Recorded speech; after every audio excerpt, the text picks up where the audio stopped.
il n'y a pas que nos amis sur Facebook qui regardent ce qui se passe sur notre compte.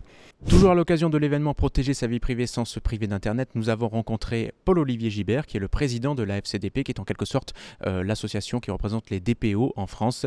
L'interview de présentation de cette association, de ses missions, de ses activités, de ses enjeux aussi, c'est maintenant et c'est tout de suite.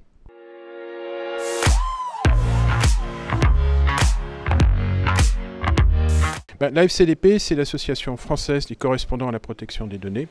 C'est l'association des professionnels qui, auprès des responsables de traitement, des entreprises, des administrations, des communes, des mairies, des associations, veillent au bon respect du RGPD de façon à ce que le numérique ne porte pas atteinte aux droits et libertés des personnes et au contraire permette de les développer. Quelles sont les principales activités, les principales missions donc de la FCDP aujourd'hui ? Alors, la première mission de la FCDP, c'est de permettre aux professionnels d'échanger entre eux de façon à ce qu'ils aient une pratique qui soit au meilleur niveau. C'est quelque chose que l'on a beaucoup fait pendant le confinement, où entre le télétravail et la mise en place de nouveaux outils, il y a eu énormément de questions autour de ce qui était possible de faire pour assurer un fonctionnement des organisations le meilleur possible, tout en respectant les droits et libertés des personnes, notamment des salariés.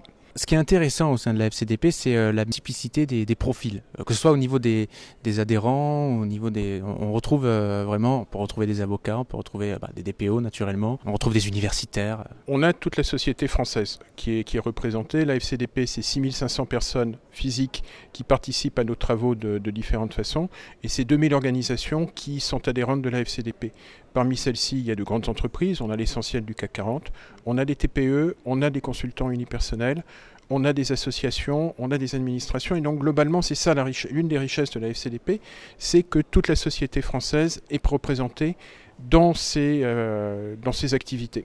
Quels sont les faits d'actualité véritablement qui vous ont marqué là dernièrement et qui ont fait le plus réagir au sein de la FCDP ?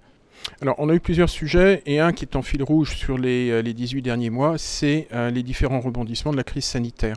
C'est-à-dire qu'il y a eu à la fois des mesures autour du télétravail, puis des mesures de suivi de la santé, avec notamment le pass sanitaire, et ses modalités de mise en œuvre, et sa traduction en constitution de jeux de données à caractère personnel, et quelles sont les possibilités de les utiliser, quelles sont les règles que l'on doit mettre en place pour en assurer la bonne protection, et en garantir un usage qui finalement soit au service des droits et libertés des personnes. On peut revenir sur l'attaque brièvement Twitch, le Twitch Leak, qui est donc quand même un fichier de 130 gigaoctets, une base de données gigantesque avec tout le code source, etc.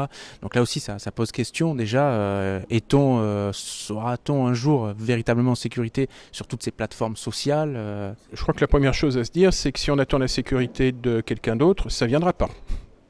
C'est vrai en matière numérique, en matière cyber, c'est vrai quand on circule dans la rue, si on ne fait pas attention avant de traverser, c'est comme ça qu'on finit par avoir des ennuis.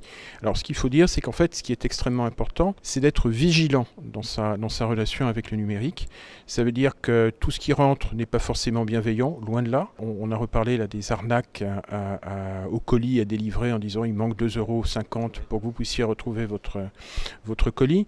Donc ça, c'est des trucs qui sont destinés à piquer des données à caractère personnel, éventuellement un petit peu d'argent, et c'est là que ça devient très dangereux. Parce que si on laisse trop de données à caractère personnel, on fournit un espèce d'avatar qui peut être utilisé pour des usurpations d'identité. Et là, c'est des coûts financiers qui sont conséquents et puis des troubles qui sont très graves, puisqu'on va se retrouver à être utilisé pour effectuer des opérations qui ne nous concernent pas et qui ne sont pas toujours d'une très grande légalité, c'est le moins qu'on puisse dire. Donc c'est effectivement quelque chose qui devient dangereux, donc il faut être très vigilant sur la manière dont on gère sa relation au numérique. Et effectivement, pour être en sécurité, la première chose à faire, c'est de faire attention et de ne pas laisser traîner n'importe quoi, n'importe où. Et en particulier, est-ce que toutes les informations que l'on laisse sur son compte Facebook, Twitter, Twitch ou autres sont bien nécessaires pour l'utilisation qu'on veut en faire ? Il faut rappeler qu'il plus est qu'on a des fuites de bases de données, mais on a aussi des fuites qui sont constituées par donc des logiciels un petit peu automatisés qui vont rassembler, collecter des données qui sont tout simplement publiques, et que donc on expose Absolument. de notre volonté, quoi. Exactement, c'est des choses auxquelles il faut faire extrêmement attention. Il n'y a pas que nos amis sur Facebook qui regardent ce qui se passe sur notre compte.